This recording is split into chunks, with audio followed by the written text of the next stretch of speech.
Frères et sœurs, mesdames et messieurs, en lisant la Bible nous parle des fils d'Issachar. Et quand ce verset dans son contexte, 1 Chronique chapitre 12, dans son contexte, vous allez remarquer que la Bible parle de l'intronisation de David qui allait être intronisé comme roi à Hébron. On devrait l'amener à Hébron pour qu'il soit roi.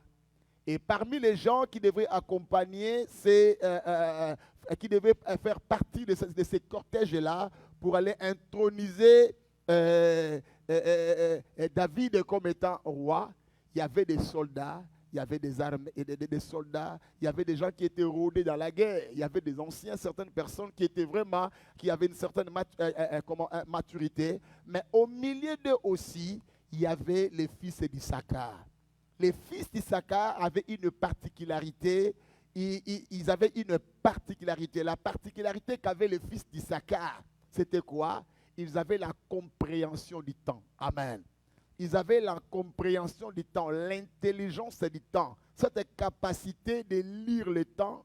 Et non seulement ils avaient la capacité de lire le temps, mais ils le savaient. La Bible dit que leur travail, leur grâce, c'était la compréhension du temps pour dire à Israël ce qu'ils doivent faire.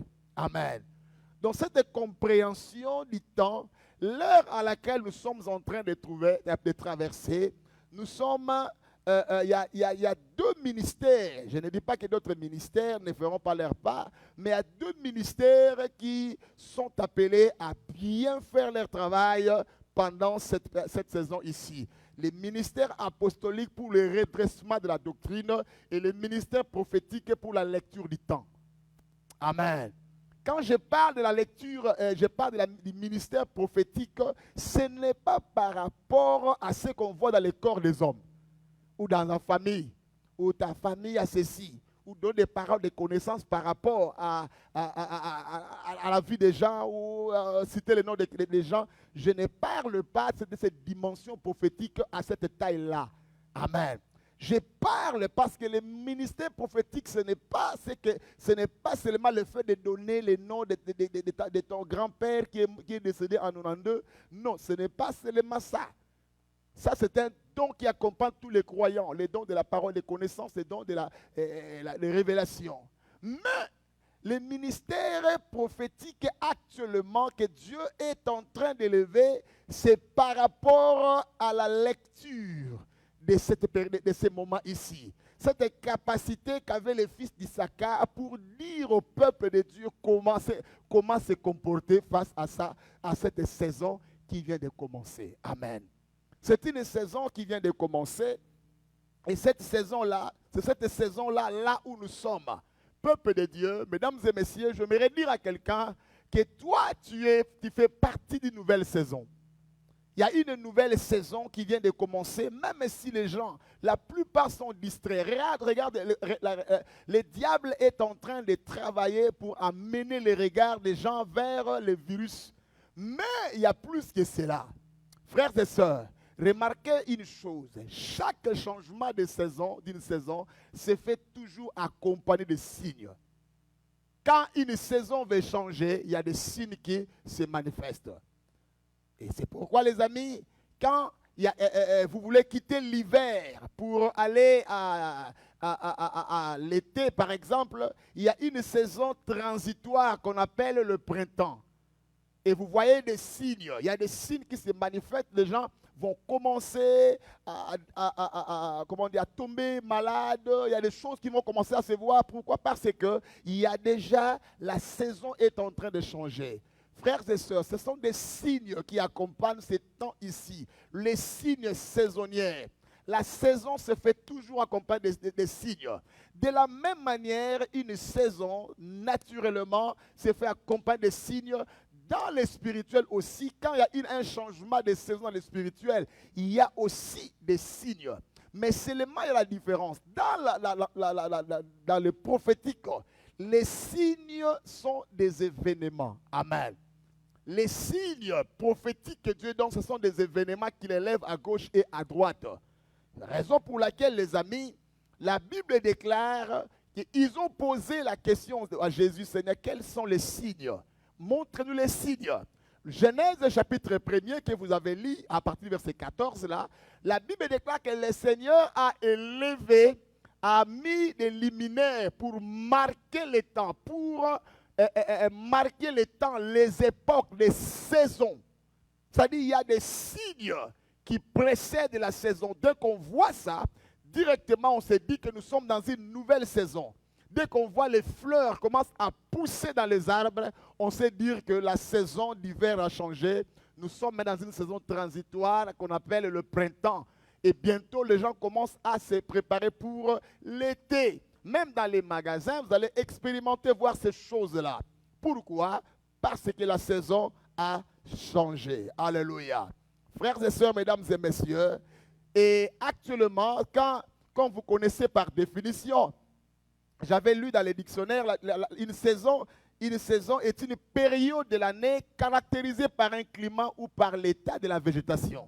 Ça, c'est la saison par définition. C'est une période de l'année qui est caractérisée par le climat. Amen.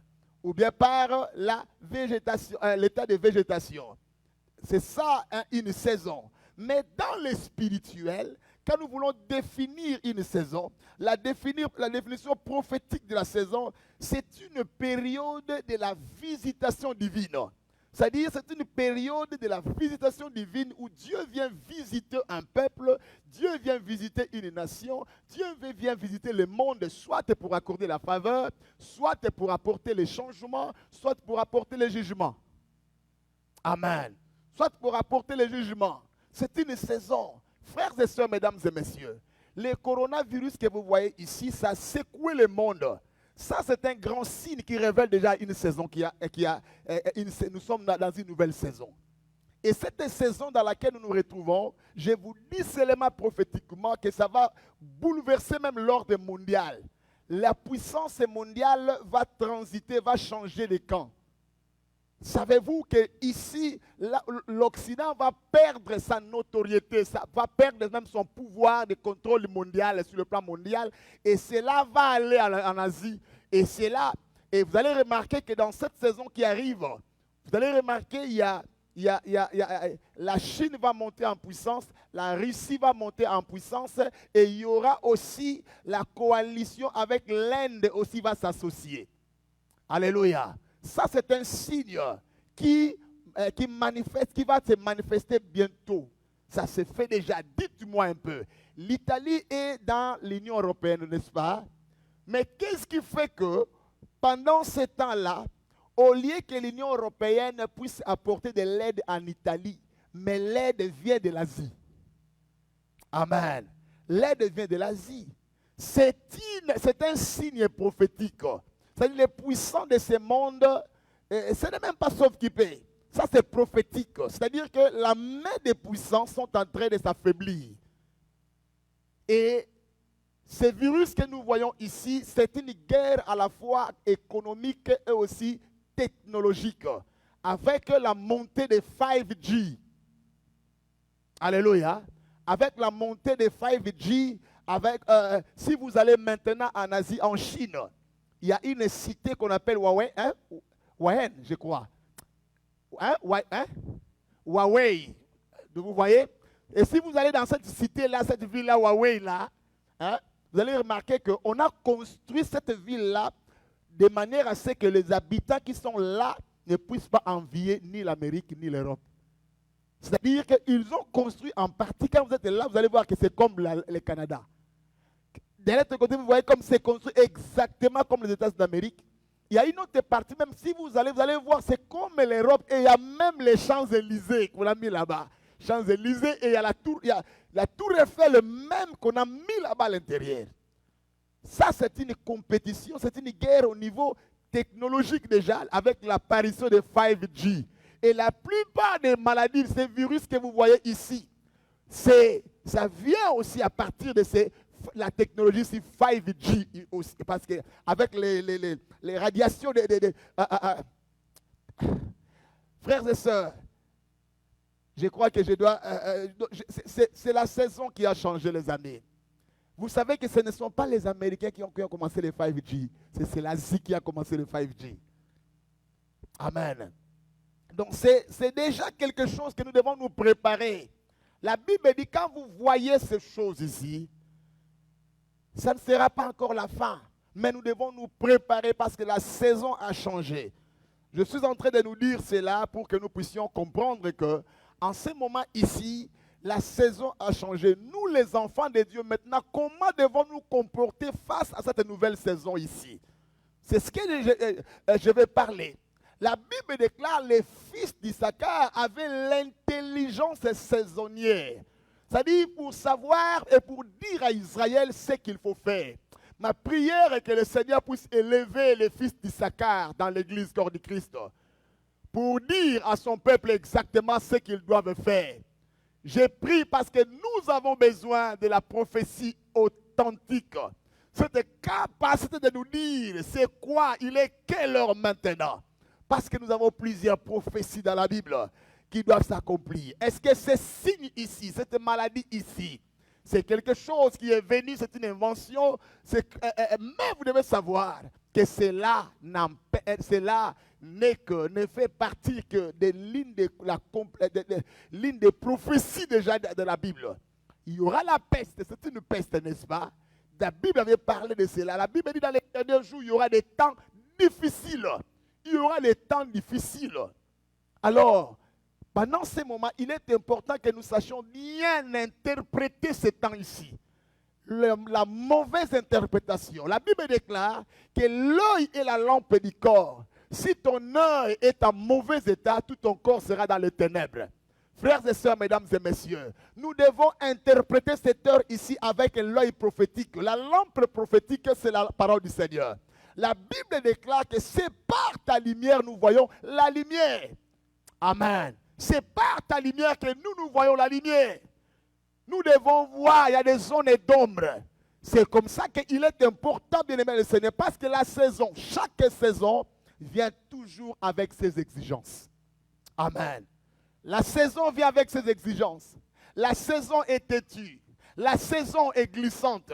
La saison, dès que la saison arrive, ça vient avec ses exigences. La saison va t'imposer certaines choses à faire. Amen. Frères et sœurs, mesdames et messieurs, quand la saison de l'hiver cède la place à l'été, il y a un comportement que nous devons avoir. Nous resterons la même personne, mais notre habillement va changer. Pourquoi? Ce n'est pas parce qu'on nous a demandé de le faire, mais la saison nous a exigé. Je n'ai jamais vu quelqu'un en plein été, alors que le soleil est au zénith. Lui, il est en jaquette, en polo, en tricot à l'intérieur avec le manteau. Pour lui, en tout cas, non, en tout cas, moi, les saisons, frères et sœurs, si tu refuses de te conformer aux exigences de la saison va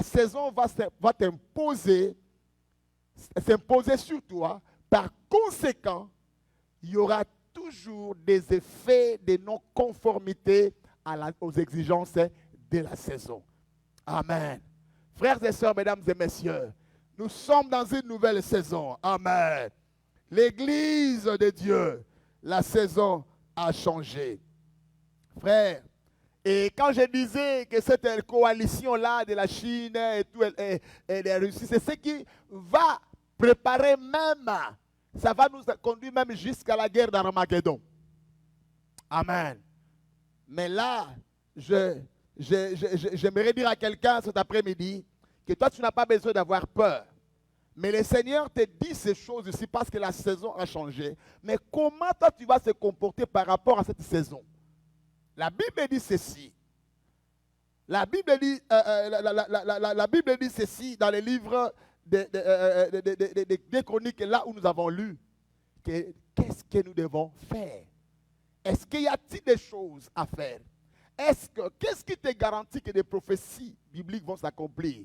Parce que d'abord, il y a eu des prophéties qui ont été dites dans le passé, ont vu leur accomplissement. C'est-à-dire que Dieu ne ment point. Dieu n'est pas un homme pour mentir. Dieu n'est pas un fils d'homme pour se repentir. Ce qu'il dit, il a aussi le pouvoir de l'accomplir. Frères et sœurs, mesdames et messieurs, pendant ce temps ici, vous devez savoir une chose. Non seulement il y aura encore des temps difficiles, mais le Seigneur se lèvera pour protéger son peuple. Alléluia. Dieu lui-même se lèvera aussi pour protéger son peuple.